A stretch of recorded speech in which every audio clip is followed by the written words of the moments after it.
You're just the mechanic. The billionaire scoffed, loud enough for the valet line to hush. Don't touch it unless you want to pay for it. By the way, where are you watching from? Tell me in the comments below. The man beside the tow truck didn't flinch. Rain speckled his oil-stained jacket and darkened the canvas of his tool bag. Behind him, the charity gala's glass doors glowed, spilling music into the service lane, where workers stayed invisible unless something broke. She stood in a black coat that looked tailored to judge. Diamonds flashed at her throat as she stared at her silent, luxury sedan blocking the VIP drop-off. "I don't have time for this," she said, eyes already searching for someone higher-ranking to blame. He glanced toward the tow truck cab. A little girl sat buckled in the passenger seat, her hands wrapped around a paper cup, watching him like he was the only solid thing in the storm. He breathed in exhaust and winter air, then turned back to the car as if it were simply a problem with an answer. The billionaire's smirk held steady, until the valet's scanner began beeping and the security gate froze halfway down. The line of arriving donors snarled. Cameras lifted. The night built for her image started to buckle. Caleb Rourke crouched by the driver's door, calm enough to irritate everyone who wanted him rattled. He didn't argue, he just listened. Head tilted slightly, like he could hear something inside the vehicle that the rest of them couldn't. He'd been dismissed before, but never with Mila hearing every word. The valet manager hovered. "Ma'am, we've got arrivals stacking up. If the gate stays down—" "Fix it," Veronica Halden snapped, not looking at him. Her gaze stayed on Caleb as if he were a stain. "And keep him away from my car." Mila's small face appeared in the tow truck window, fogging the glass. Caleb felt the old weight. Rent, groceries, a custody review that treated love like a spreadsheet. His daughter didn't need to see him win an argument. She needed to see him refuse to shrink. He stood, wiped his hands on a rag, and opened the hood with practiced ease. The engine bay was spotless, sealed panels and branded covers designed to keep hands like his out. He didn't bother with the battery. His eyes went straight to the dash, then the steering column, then the faint pulsing tick that didn't belong in a dead car. "Battery's fine," he murmured. Veronica laughed. "He's talking to it. Unadorable." A few donors chuckled. Someone filmed. Caleb heard it all and gave it nothing. He leaned in, palm resting lightly near the ignition panel, feeling heat from hidden circuits. That tick again, electronic, stubborn, intentional. "It's not dead," he said quietly. "It's locked." The valet manager blinked. The guard's hand drifted toward his radio. Veronica's chin lifted. "It's my car." "Not right now," Caleb answered. He reached into his bag and pulled out a battered diagnostic reader, scratched, unimpressive. He connected it anyway. The screen blinked, then spilled codes across its tiny display. The crowd saw nonsense. Caleb saw a familiar architecture, a logic tree he recognized like an old map. Veronica stepped closer. "If you damage it, I'll ruin you. People like you don't recover." He didn't look up. In his mind, he saw Mila coughing last month, the pharmacy counter, the delay, the way he'd held her while the world moved on. Threats were nothing compared to losing her. He finally met Veronica's eyes. His gaze wasn't pleading or angry. It was measured, and that unsettled her. "Another truck won't help," he said, "and towing it will trip the gate system again." The gala coordinator appeared near the doors, face tight. "Veronica, the board is asking what's happening. The live stream—" Veronica's confidence flickered. She hated that the crowd was watching her lose control. She hated that the worker she'd dismissed was the only person speaking with certainty. Caleb took one slow breath. "You can keep threatening me," he said, voice low. "Or you can let me finish before this becomes your headline." A murmur rolled through the bystanders. Mila pressed her palm to the tow truck window. Caleb felt it like a hand on his back. He slid into the driver's seat. Someone gasped, offended by the sight of him inside a world built to exclude. The interior smelled like expensive leather. Caleb didn't admire it. His fingers hovered near the ignition panel, not rushing, not showy, precise. Outside, the scanner beeped again as the gate shuddered and stopped. Veronica's mouth opened with another insult, but it didn't come out. Too many eyes. Caleb glanced at Mila through the windshield. Her eyes were wide, trusting, fierce with hope. Something in him hardened into iron. He began the sequence. The sequence began with a pause, deliberate enough to look like hesitation. Inside the car, the dashboard lights flickered, then steadied, a low chime vibrating through the leather seat and into his spine. Outside, the murmurs swelled. Phones stayed raised. The night seemed to lean closer. "Sir, you can't," the guard started. "It's fine," the valet manager said, unsure, eyes glued to the dash. He's doing something." Veronica's heels clicked once, sharp and impatient. "Get him out of there," she said. Then, softer, venomous, "before he breaks it." He ignored the noise and focused on the rhythm he'd learned years ago, back when failure meant more than embarrassment. His fingers hovered, then pressed.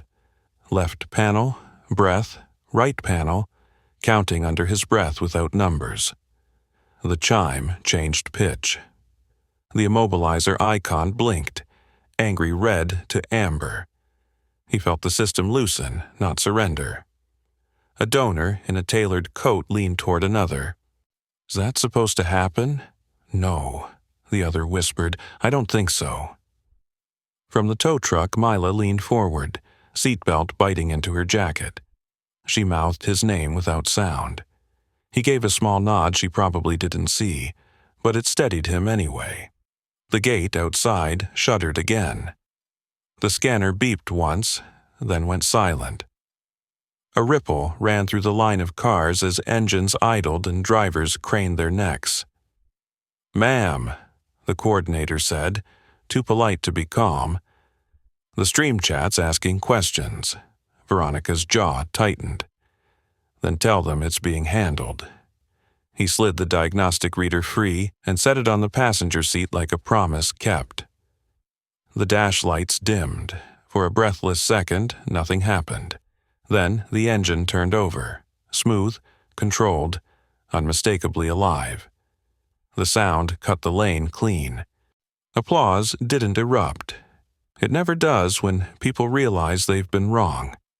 What came instead was a stunned quiet, broken by a laugh from somewhere near the doors. The gate rose the rest of the way, obedient now, and the line of arrivals began to move. Veronica stared at the hood as if it had betrayed her. "That's impossible," she said, too loud. "That system doesn't allow—" "It allows what it was designed to," he said, stepping out. He closed the door gently, not a flourish in him. "And it doesn't like being forced." A man near the valet desk squinted, curiosity overtaking disdain. "You said it was locked. That's a proprietary failsafe." He met the man's eyes, then looked away. "It is." The coordinator exhaled. "We're back on schedule," she said into her headset, relief cracking her voice. Yes, I know." Veronica found her voice again, brittle. "You had no authorization. If anything happens—" "Nothing happened," he said. "It started." The valet manager cleared his throat. "Ma'am, the lane's clear. We need to move your car." Veronica opened the driver's door herself, reclaiming space. Before she slid in, she looked at him like a calculation gone wrong. "What do you want?" she asked, as if everything had a price. He thought of bills stacked on the counter, of the letter with bold headings and thin mercy. He thought of Mila's hand on the glass. "Just my fee," he said, "and for you to stop calling me names in front of my kid." A hush fell again, heavier this time. Someone behind the rope line murmured approval. A phone camera dipped, then lifted. Veronica's cheeks colored. "Fine," she said, tossing a card toward the valet desk. "Send it." As she drove off, the night resumed its noise, but something had shifted. The guard lowered his hand from the radio. The valet manager offered a nod that meant respect, not thanks. Mila was already unbuckling when he reached the truck. She hopped down, wrapping her arms around his leg. "You did it," she said, pride shining. He crouched to her height. "We did," he corrected softly. "If this is hitting close to home, go ahead and subscribe so you don't miss how this turns, because it's not over yet." Behind them, a man in an expensive coat lingered, studying the diagnostic reader left on the passenger seat. "That's an old model," he said. "They stopped issuing those years ago." He followed the man's gaze, then closed the truck door. "Still works," he said. The man smiled, slow. "Only if you know how to talk to it." He didn't answer.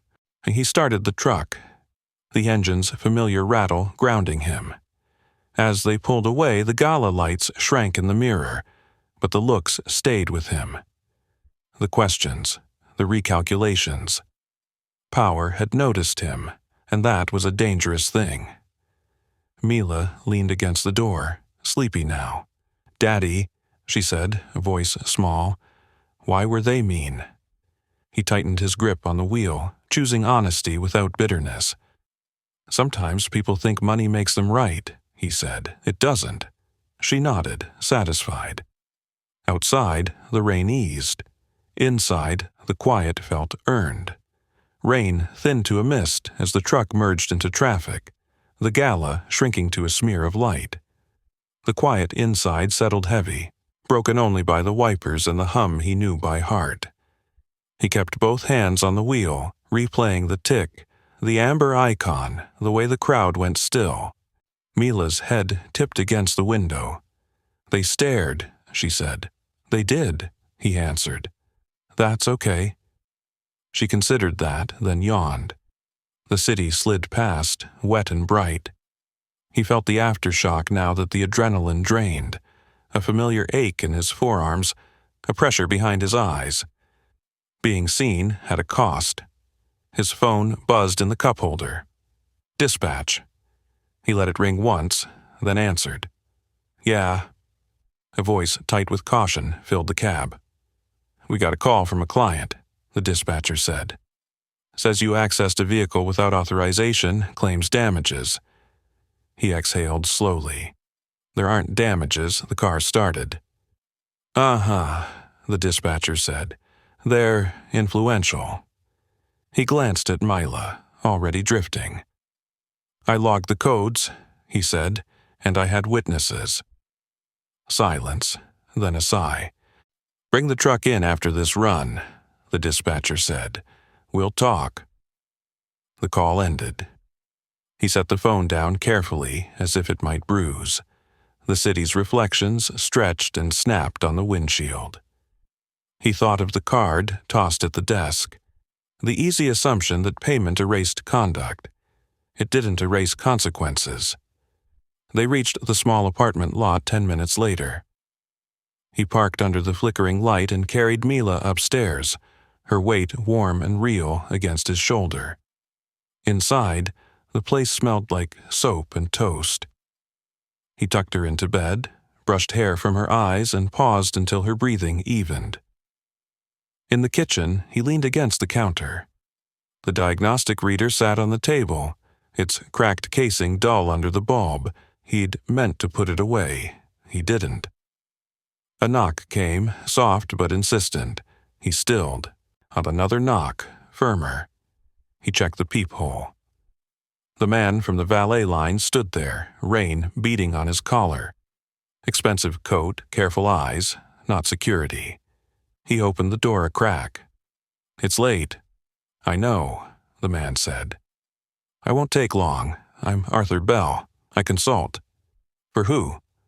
"Manufacturers," Bell said, "and people who need them." His gaze flicked past the door, polite. "I saw what you did." He weighed the risk. Being noticed again, this close to home tightened his chest. "I fixed a car." Bell smiled. "You bypassed a rolling immobilizer without tripping a cascade. That's not roadside work." "I didn't bypass," he said. "I reset." Bell's eyebrows lifted, just a fraction. "Exactly." He stepped aside enough to end the standoff. Bell didn't enter. He stayed in the hall, respectful.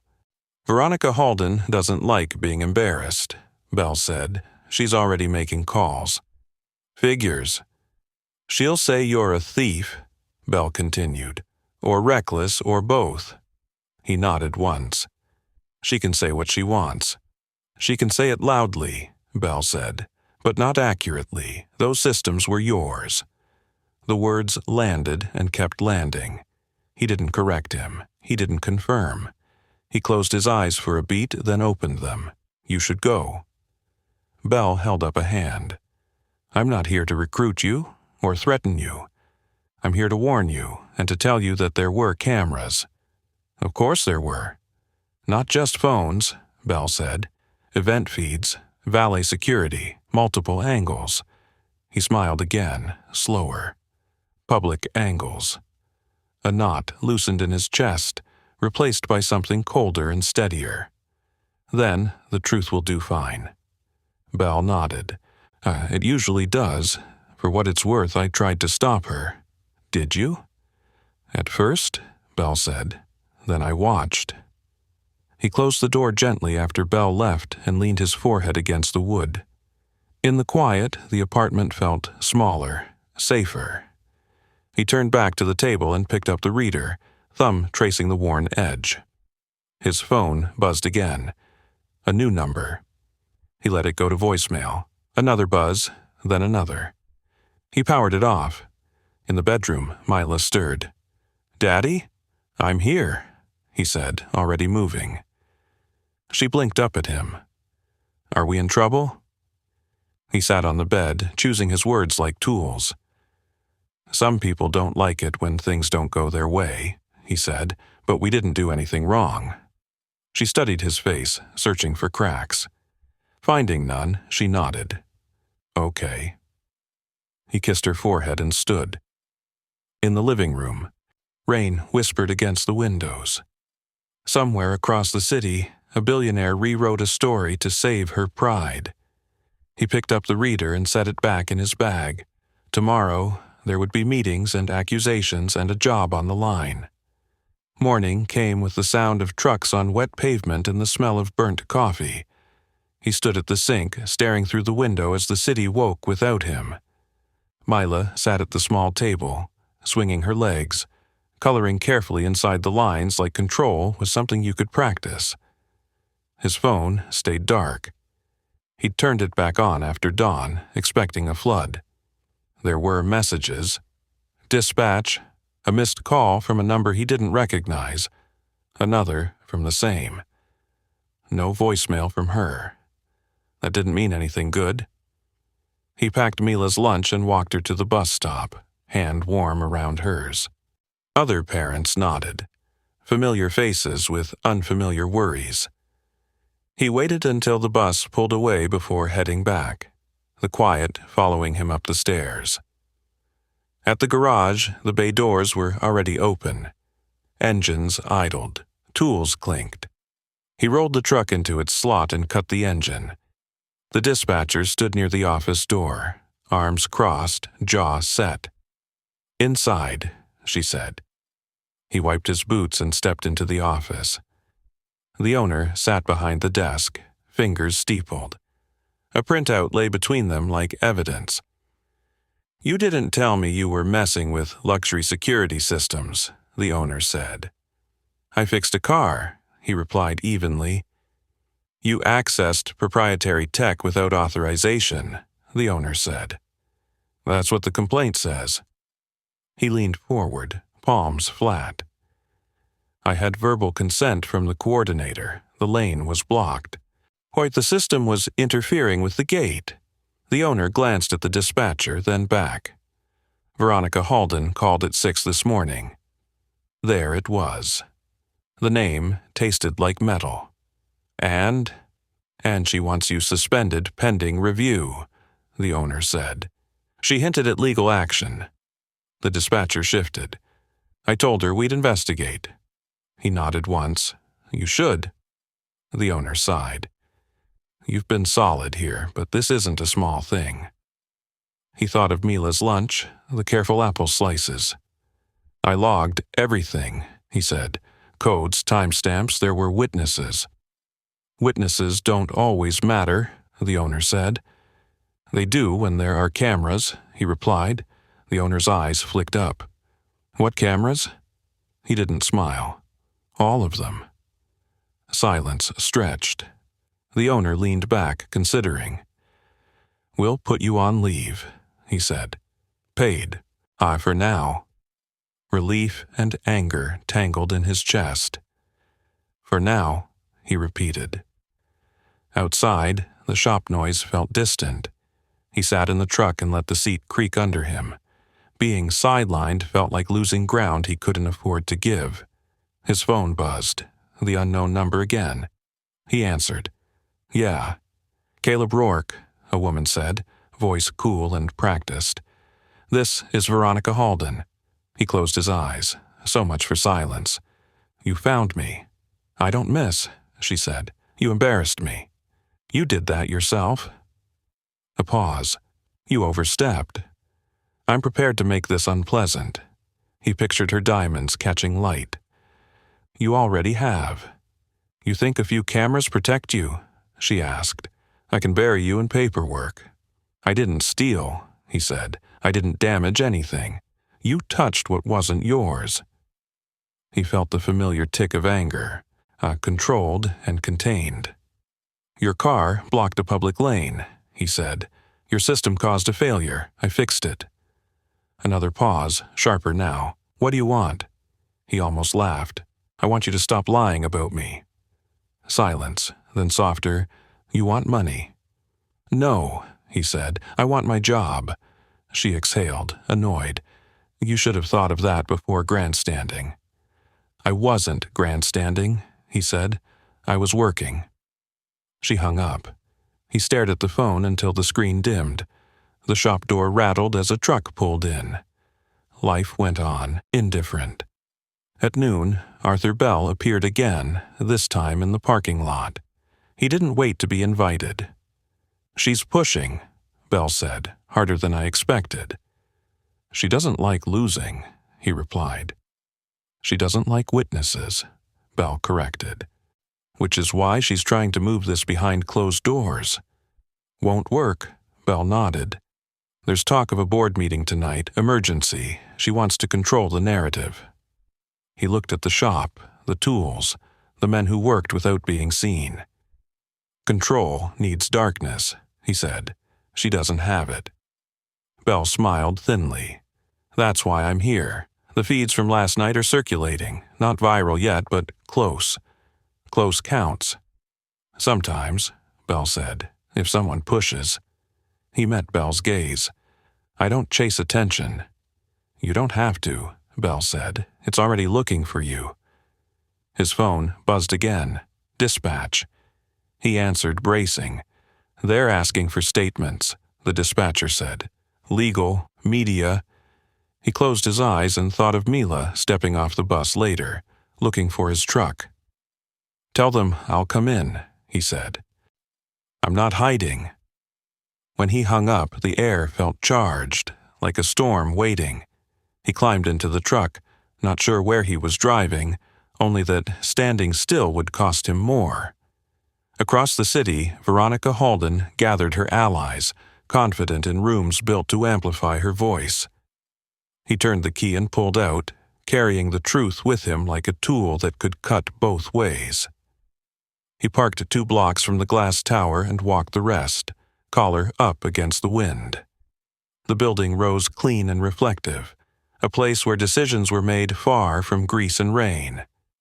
Inside, the lobby hummed with quiet authority, polished floors, soft lighting, people who moved like they belonged.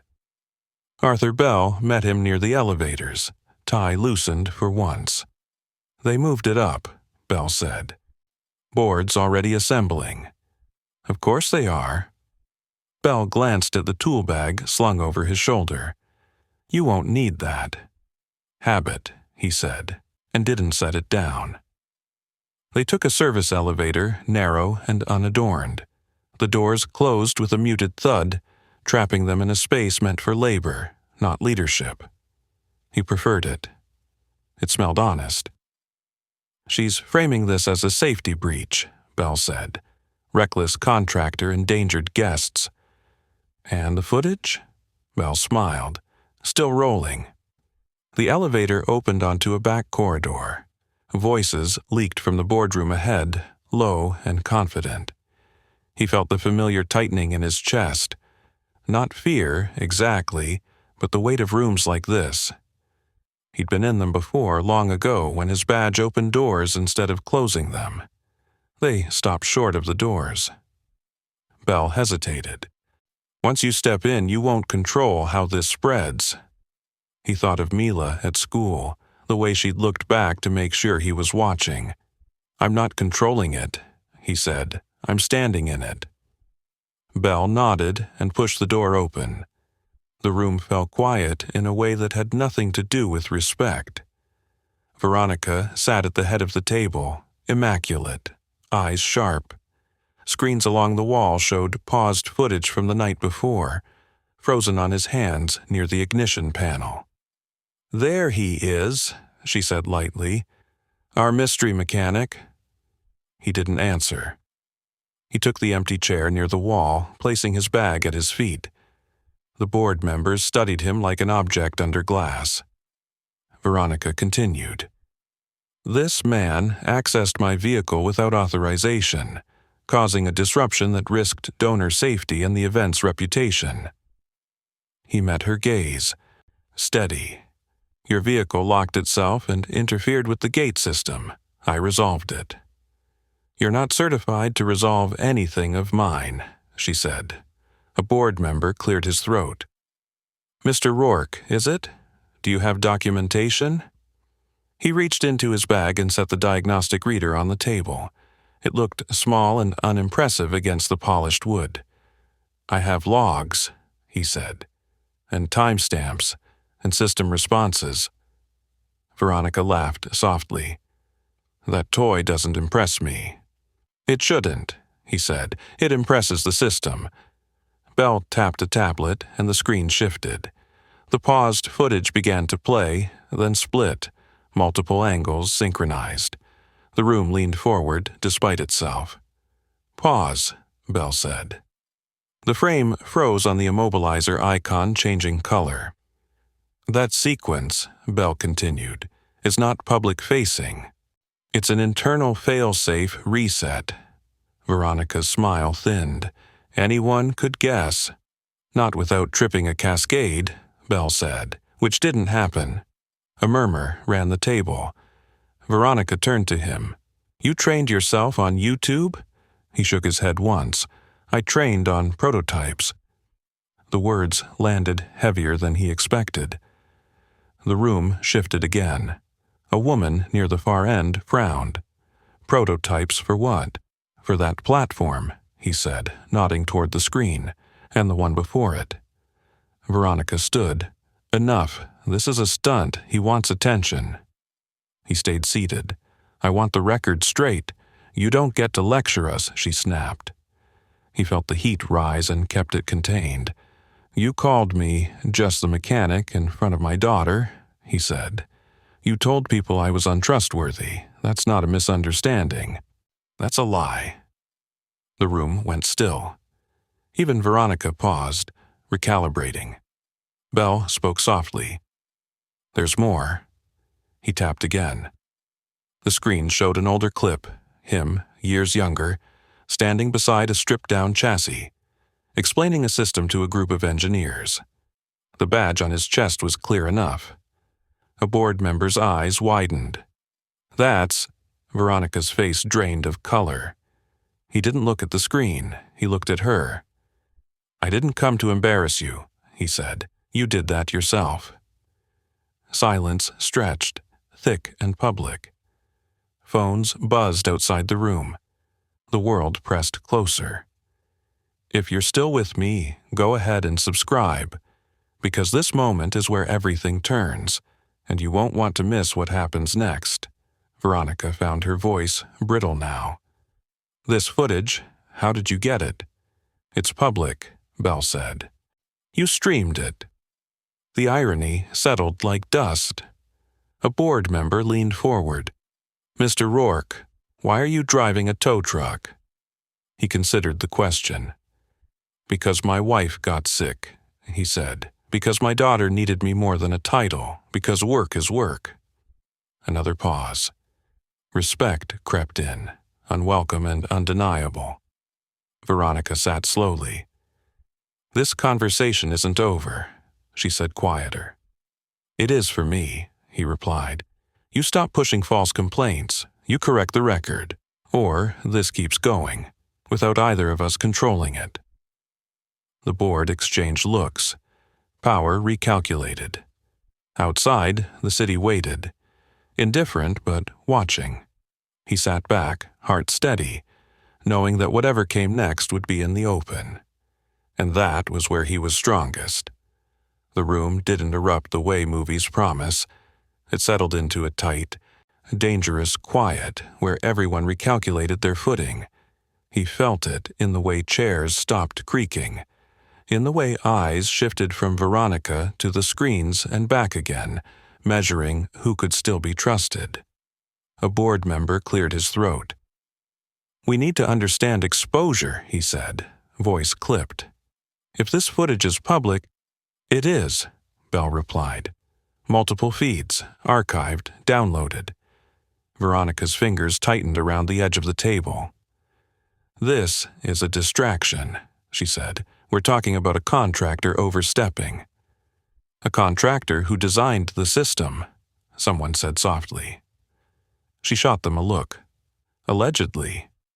He leaned forward just enough to be heard. "You can keep saying that," he said, "but the logs don't lie." Bell slid a document across the table. Timestamps, hashes, signatures, dry things that carried weight. "These match internal builds from 8 years ago," Bell said, before the platform went public. A woman near the window frowned. "Those builds were restricted." "They were," Bell agreed, "to a small team." All eyes found him again. He felt the old familiarity of scrutiny, the sense of being evaluated not for what he was doing, but for what he represented. He stayed still. Let the facts move. Veronica stood abruptly. "This is harassment," she said. "You're ambushing us with selectively edited footage and—" "Your stream," Bell said gently. "Your cameras." She froze. The truth hung there, impolite and undeniable. A board member tapped the table. "Veronica, did you authorize a complaint against his employer?"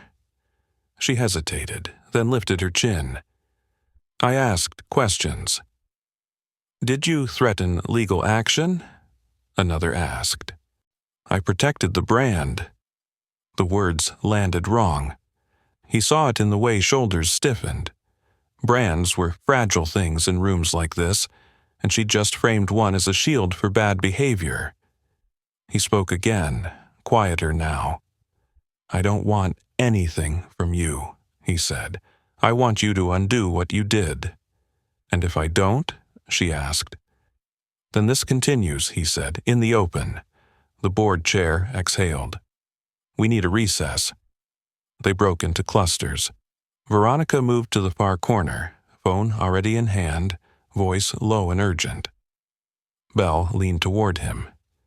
"You did what you came to do," Belle said. "Don't overplay it." "I'm not playing," he replied. A notification buzzed on Belle's tablet. He glanced, then smiled without humor. Too late anyway. "What is it?" "Someone clipped the moment she called you just the mechanic," Belle said. "It's spreading." He closed his eyes briefly. He pictured Mila at recess, laughing with kids who didn't know any of this. He pictured the bus ride home, the way she'd look for him at the curb. Across the room, Veronica finished her call and returned, posture controlled but eyes sharp. "We can resolve this quietly," she said. "I'll withdraw the complaint. Issue a clarification." "A clarification?" a board member repeated. "That the situation was misunderstood," Veronica said. "That no harm was done." He shook his head once. "You said I was untrustworthy. You implied I was dangerous. Quiet doesn't fix that." She stared at him, disbelief flickering. "You want an apology?" "I want the truth," he said. The board chair stood. "Veronica," he said, "you will correct the record publicly." Her mouth opened, then closed. "That's excessive." "It's necessary," the chair said. "The optics are already bad. Transparency is the only move left." He felt the shift then, not victory, but inevitability. The room had chosen the path of least damage, and for once it ran through honesty. Veronica's shoulders slumped a fraction. She nodded once, sharp. "Fine." Belle checked his tablet again. "There's one more thing." Veronica's head snapped up. "What now?" Belle turned the screen so the board could see. A message thread scrolled past. Employees, donors, attendees, all sharing the clip. Comments stacked beneath it. Not outrage alone, but recognition. A board member murmured, "They're calling him the designer." Veronica looked at him, something like fear finally breaking through. "You planned this?" "No," he said. "You did." The chair cleared his throat. "We'll draft a statement immediately. Veronica, you'll sign." She nodded, brittle. "And him?" The chair met his eyes. "We'll include acknowledgement of his role." "That's not what I asked," she said. He answered anyway. "I don't need acknowledgement," he said. "I need you to stop trying to ruin people when you're embarrassed." The words cut clean. Veronica flinched. The meeting dissolved into logistics. Statements, timelines, calls to legal. He stayed seated until Belle touched his shoulder. "You can go," Belle said. "They've got it." He stood, slung his bag over his shoulder, and headed for the door. No one stopped him. As he stepped into the corridor, the building felt different. Less imposing, more hollow. In the elevator, Belle stood beside him. "You okay?" He nodded. "I will be." When the doors opened onto the street, cold air rushed in. He breathed deep. His phone buzzed. Dispatch.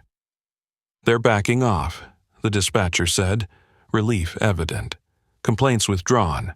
"Good," he said. "And the owner wants to talk about a raise." He smiled, small and tired. "We'll see." He walked into the city, the noise meeting him like an old friend. Somewhere, a statement was being drafted. Somewhere else, a little girl would be stepping off a bus looking for him. He headed that way, the truth moving ahead of him now, unstoppable and loud. He reached the bus stop 5 minutes early and stood where Mila could see him first. The curb was wet, the air sharp, and the afternoon crowd moved with the dull urgency of routine. His phone stayed quiet in his pocket, which felt like a small mercy. The bus hissed to a stop. Doors folded open. Mila stepped down, backpack bouncing, eyes scanning until they locked onto him. She broke into a run and crashed into his legs, arms tight. "You're here," she said, breathless.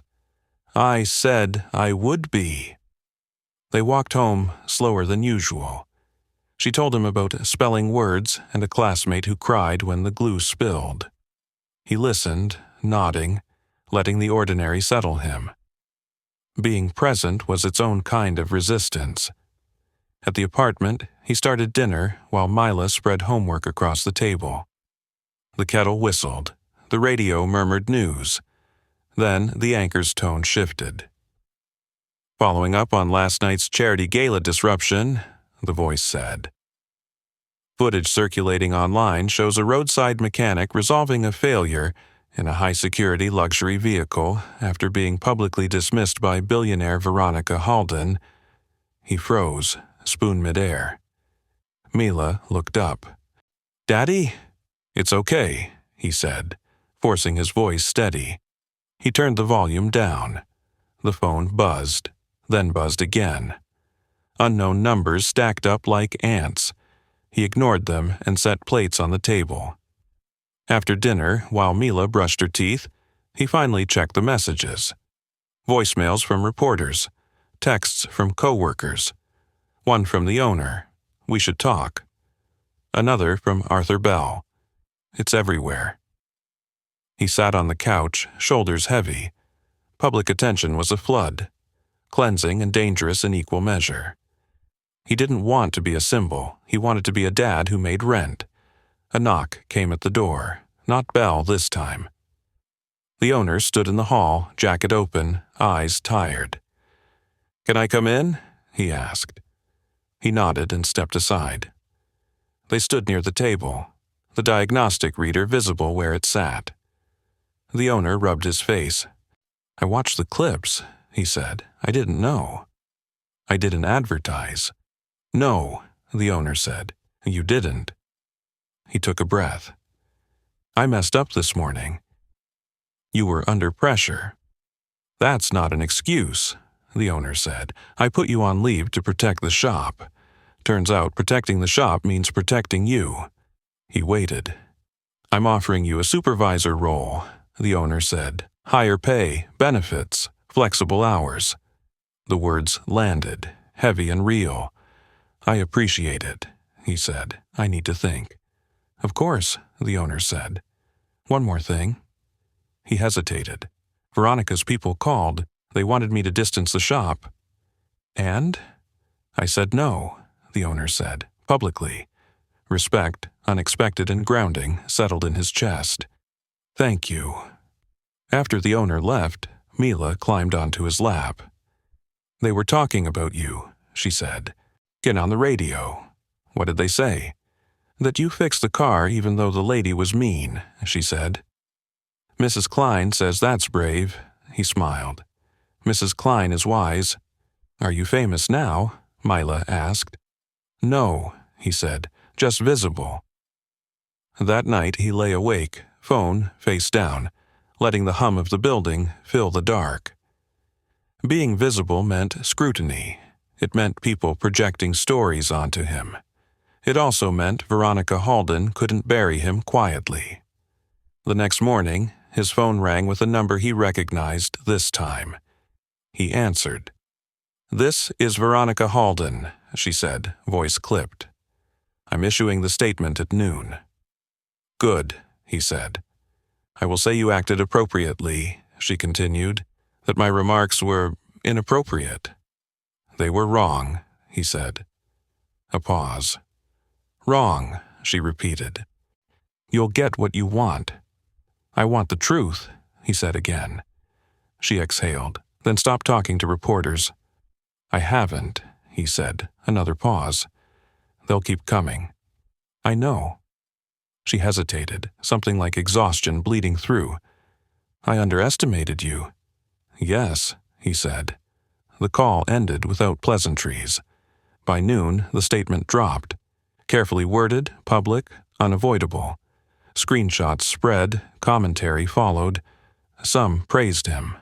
Others attacked her. He didn't read much of it. He packed Mila's lunch and walked her to the bus. At the stop, a woman recognized him. "You're the mechanic," she said, smiling. He corrected gently. "I'm her dad." She nodded, understanding dawning. "You did good," she said. He watched the bus pull away and felt the strange calm of a man standing in the open after a long time in the dark. And the storm wasn't over. He could feel it gathering again, meetings, offers, pressure to become something he'd left behind. But for now, the truth had momentum, and he intended to guide it, not be crushed by it. The shop felt different the next day. Not louder, not quieter, just aware. Conversations dipped when he walked past, then resumed with an edge of curiosity that hadn't been there before. Tools still clanged, engines still complained, but eyes followed him now, recalculating where he fit. He set his bag down at his station and pulled on gloves, grounding himself in routine. The owner hadn't pushed for an answer yet, and he was grateful for that. Decisions made under a spotlight had a way of curving wrong. By mid-morning, a reporter showed up at the bay door, camera slung low, smile too eager. "Just a few questions," she said, as he wiped his hands and shook his head. "I'm working. It'll only take a minute." "So will this job," he said, turning back to the engine. She lingered, then left, frustration sharp enough to taste. His phone buzzed anyway. Arthur Bell this time. He stepped outside to answer, the cold air biting. "She's scheduled a press availability this afternoon," Bell said. "Not just a statement, questions." He frowned. "Why?" "Damage control," Bell said, "and because the board wants it done right." "Meaning?" "Meaning they don't trust her to frame it without someone else present," Bell said. "They want you there." He closed his eyes briefly. "I didn't ask for that." "I know," Bell said. "But if you're not, she'll fill the silence." Silence was dangerous. He thought of Mila's teacher, the other parents, the way narratives stuck even when wrong. "When?" "4," Bell said. "Conference room, public feed." He ended the call and leaned against the brick, breathing slow. Preparation mattered now, not theatrics, clarity. Inside, the owner caught his eye and jerked his chin toward the office. They stood by the window, shop noise muffled behind glass. "You don't owe them anything," the owner said. "I know. But if you go," the owner continued, "go as yourself.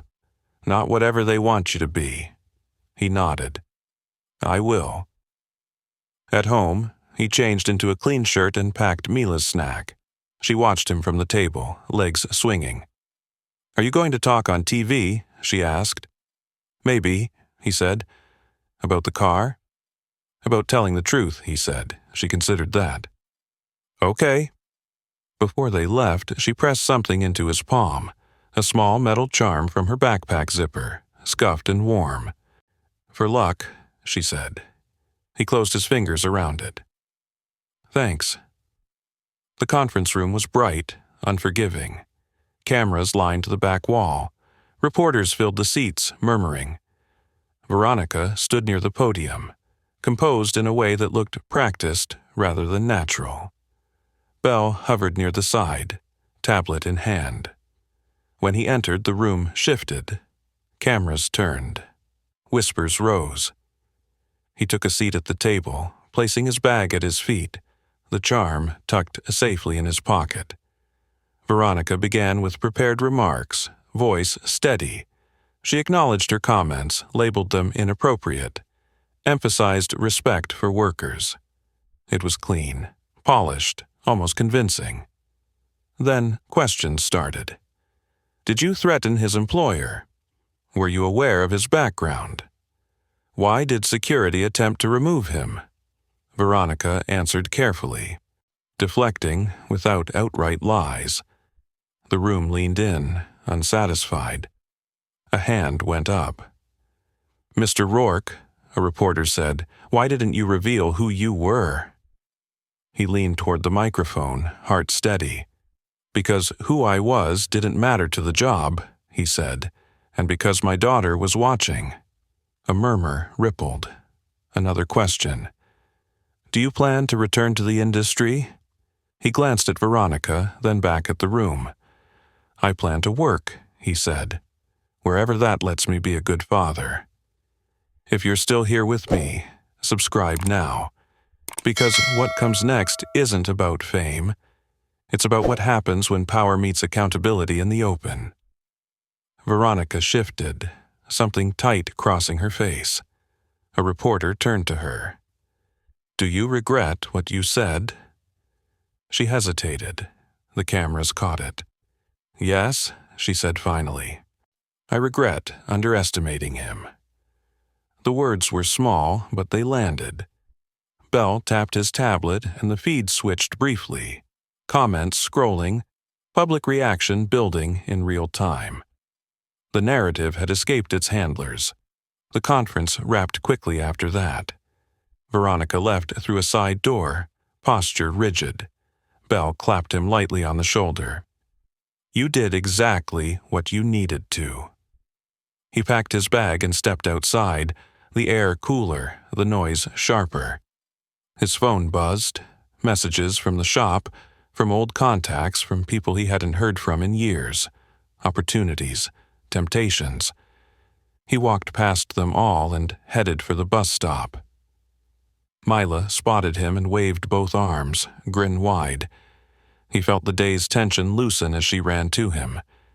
Did you tell the truth? She asked. I did, he said. Good, she said, satisfied. They walked home together, the city moving around them, unaware of the quiet preparation happening beneath the surface. The victory wasn't finished yet, but it was close enough to touch. They reached the apartment just as the sky bruised purple, the city settling into its evening hum. Mila kicked off her shoes and headed straight for the couch, homework forgotten for the moment. He set his bag down and loosened his shoulders, the day's weight still clinging to him like damp clothes. His phone vibrated again. This time, it was the owner. He answered, already tired. You free tomorrow morning? The owner asked. Board, wants to finalize things. I can come by, he said. Good, the owner replied. And congratulations. He ended the call and leaned against the counter. Mila looked up. Is everything okay? Yeah, he said. It's just changing. She nodded, as if that explained everything. Change can be good, she said, parroting something a teacher must have told her. He smiled. It can. That night, after Mila fell asleep, he sat at the small table and opened his laptop. He hadn't touched it in months. Emails poured in. Old colleagues, recruiters, strangers who knew his past better than his present. Some offered jobs. Others offered platforms. A few offered apologies that felt more like absolution requests. He closed the laptop without replying. The next morning, he stood in the shop office again, sunlight slanting through dusty windows. The owner and the dispatcher sat across from him, expressions careful. We're formalizing the supervisor role, the owner said. Pay bump, benefits, flexible schedule like we said. I appreciate it, he said. I do, the owner waited. But I need something else, he continued. I need assurance that none of my guys get thrown under a bus because a powerful client feels embarrassed. The owner nodded slowly. Agreed. And I want it in writing, he added. The dispatcher smiled, relieved. Done. They shook hands. It felt solid, earned. As he stepped back into the bay, his phone buzzed again. This time it was Bell. She's not done, Bell said without preamble. He leaned against the truck. Neither am I. She's calling favors, Bell continued, trying to soften the narrative, position herself as magnanimous. Let her, he said. The truth's already out. True, Bell said, but truth still needs reinforcement. What do you mean? There's a transportation summit tomorrow night, Bell said. Executives, media. She's hosting a private session. He frowned. And she invited you, Belle said. Publicly. He closed his eyes. Why? Because refusing makes you look small, Belle said, and accepting forces her to share a stage. He pictured Mila at the table, coloring. He pictured the charm in his pocket. I don't want a stage. I know, Belle said, but this is the last move. If you show up as who you are, she can't rewrite anything. Silence stretched. The shop noise filled it. Impact guns, laughter, life. I'll think about it, he said. That evening, he told Mila about the invitation in simple terms. It's a meeting with a lot of important people, he said. They want me there. Do you want to go? She asked. He thought about it. No. Then don't, she said, immediate and fierce. He smiled. Sometimes not wanting to doesn't mean you shouldn't. She frowned. That's confusing. Yeah, he said, it is. He tucked her in later, sitting on the edge of the bed until her breathing slowed. When he stood, she caught his hand. You did good, she whispered, echoing the woman at the bus stop. He swallowed. Thank you. After she slept, he stood by the window and watched headlights stitch the street together. The invitation sat open on his phone, the time and place precise, the language flattering. He typed a response, deleted it, typed again. Yes, I'll attend. The summit hall was all glass and steel, a place built to impress itself. He arrived early, wearing the same clean shirt, the same calm. Belle met him at the door. She's already inside, Belle said. Front row. Of course. They entered together. Conversations dipped. Heads turned. Recognition spread. Not awe, but awareness. He took a seat near the aisle, not the stage. Veronica appeared moments later, flawless and controlled. When she saw him, something crossed her face. Surprise, then calculation. The moderator welcomed everyone and launched into talking points about innovation and respect. Cameras rolled. Applause came on cue. Then the moderator gestured toward him. We're honored to have Mr. Rourke with us tonight, she said, whose actions reminded us that expertise doesn't always wear a suit. The room clapped, polite and real. Veronica's smile held, brittle. He didn't look at her. He looked at the audience, then imagined Mila's face if she were here. He felt steady. This wasn't about winning anymore. It was about closing the door behind him so no one like her could quietly shove someone else through it. And as the lights warmed and the cameras settled, he knew the final turn was coming. Public, unavoidable, and long overdue. The moderator's applause faded into a low murmur as the lights brightened. He remained seated, hands resting loosely on his knees, the metal charm warm against his palm. Across the aisle, Veronica adjusted her posture, chin lifted, eyes already scanning for angles. She thrived in rooms like this. Rooms built to reward certainty and punish hesitation. The moderator smiled, practiced and sincere. Mr. Rourke, she said, would you be willing to share what went through your mind when you were called to help that night? He stood slowly. The room quieted in a way that felt different from the boardroom, less hostile, more expectant. I was thinking about doing my job, he said, and about my daughter watching me do it. A ripple moved through the audience. Cameras zoomed, red lights blinking. Veronica leaned forward, interjecting smoothly. And we're grateful he was there, she said. It was an unfortunate misunderstanding, but he didn't raise his voice. He didn't interrupt her with force. He waited until she finished, then continued. It wasn't a misunderstanding, he said. It was a judgment. The room stilled. The moderator hesitated, then nodded. Can you explain? He took a breath, steady. When someone is dismissed because of how they look, what they wear, or where they stand, That's not confusion. That's choice. Veronica's smile tightened. Are you accusing me of— I'm explaining, he said gently, not accusing. The audience leaned in. Phones came up despite the rules. Belle watched from the side, expression unreadable. A man in the front row raised a hand. You designed the system in question, he said. Why leave the industry? He answered without embellishment. Because my wife got sick, and because my daughter needed stability more than I needed status. That landed harder than any technical explanation could have. Heads nodded. Someone exhaled. Veronica shifted, sensing the room slip. This isn't about personal stories, she said. It's about innovation and accountability. It is about accountability, he replied. That's why I'm here. The moderator swallowed. Ms. Halden, she said, would you like to respond? Veronica stood, flawless as ever, but something had changed. The confidence that once insulated her now reflected scrutiny back at her. I regret my words, she said. They don't reflect my values. A woman near the back called out, Then why did you say them? The question hung, raw and unscripted. Veronica hesitated. Cameras caught it.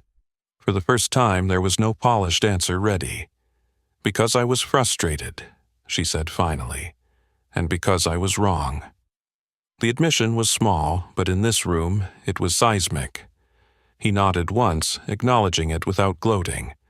That's all I needed, he said. The moderator stepped in quickly, eager to move on, but the moment had already escaped control. The summit continued, panels resumed, but the energy never fully returned to neutral. Something had shifted, subtly, irrevocably.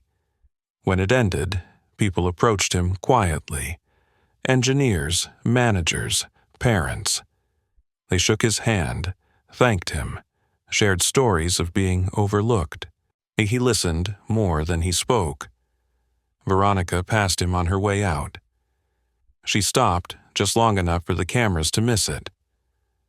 You didn't have to do that, she said, voice low. Yes, he replied, I did. She studied him, searching for leverage, finding none. You could have destroyed me. I'm not here to destroy anyone, he said. I'm here to make sure this doesn't happen again. She nodded once, stiff. It won't. Outside, the night air felt clean. Belle joined him on the steps. That was effective, Belle said. He smiled faintly. It was honest. His phone buzzed. Mila's babysitter. He answered, already moving. I'm on my way. As he walked toward the street, the city felt different. Not kinder, not fairer, but aware. Somewhere behind him, conversations continued, policies reconsidered, narratives adjusted. He didn't stay to watch. He hailed a cab and gave his address, the charm still warm in his pocket. Tonight, he'd tuck his daughter in and tell her the truth, that standing your ground didn't mean standing alone. That dignity, once claimed in the open, had a way of protecting others too. And as the cab pulled into traffic, headlights stitching the road ahead, he knew the hardest part wasn't facing power. It was choosing, again and again, not to become it. The cab ride home felt longer than usual, the city sliding past in reflective fragments. He watched it without really seeing, the night replaying itself in quieter tones now that the cameras were gone. Power always felt smaller once you stepped away from it. The babysitter met him at the door, whispering. She's asleep, she said. Asked for you twice. Thank you, he said, meaning more than the words carried. He checked on Mila anyway, easing the door open just enough to see her curled on her side, hair across her cheek, the stuffed animal tucked under her arm. He stood there longer than necessary, letting the steadiness of her breathing reset him. In the kitchen, he poured a glass of water and leaned against the counter. His phone buzzed again, but this time it wasn't reporters or unknown numbers. It was the owner. "They're talking about you everywhere," the owner said, not bothering with greetings. "Suppliers, clients, other shops." "Is that good or bad?" he asked. The owner chuckled. "Tired but genuine. Depends on how you look at it. But here, it's good, real good." He waited. "I had 3 techs ask if you're training apprentices," the owner continued. "And 1 investor who wanted to know how we keep guys like you." He closed his eyes briefly. "By treating them like people." A pause. "Yeah," the owner said. "That." After the call, he sat at the table and finally scrolled through the messages he'd avoided. There were too many to answer, but one stood out. An email from the manufacturer whose logo still lived in his memory. It was careful, respectful, and unmistakably interested. He didn't respond. The next morning, the city felt alert in a way that made him uneasy. At the shop, a few customers recognized him. One shook his hand. Another said nothing, just nodded, eyes softer than before. He put his head down and worked. At lunch, Bell called. "She resigned from 2 boards," Bell said, "voluntarily." He exhaled. That was fast. "Not really," Bell replied. "It was inevitable." "Is she humiliated?" Bell finished.